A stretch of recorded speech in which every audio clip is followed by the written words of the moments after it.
is Maura Martin, and it is 2 days after the inflation of petroleum and diesel.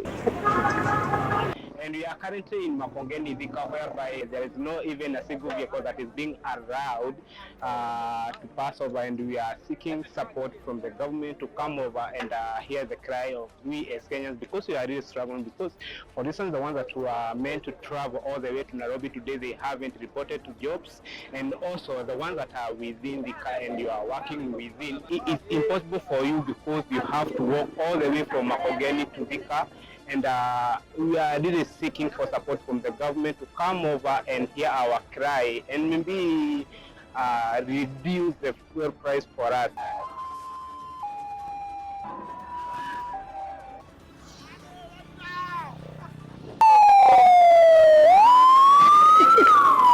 Kwa majina ni Chris Mutinda. Mimi ni mkaaji wa Makongeni, businessman.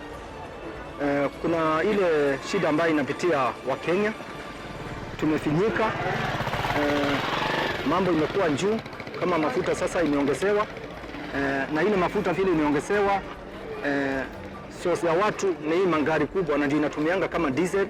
Ingine inakuwa ni ngumu wenye biashara kufaidika, sababu biashara mingi zimefungwa.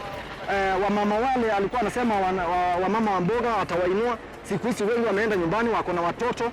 Shule ni hizo zimepanda, kila kitu imepanda. So angalie tu, angalia rekebishe, sababu tumevinyika sana kama wananchi. Okay, asante sana kwa kujadiliana na sisi.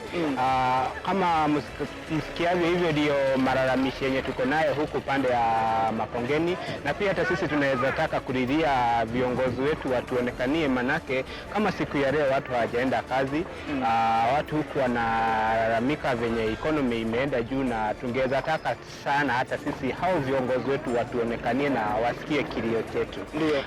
Nikiripotia Makongeni, Thika, majina yangu ni Maura Martin, also known as Mkosti. Thank you for tuning in.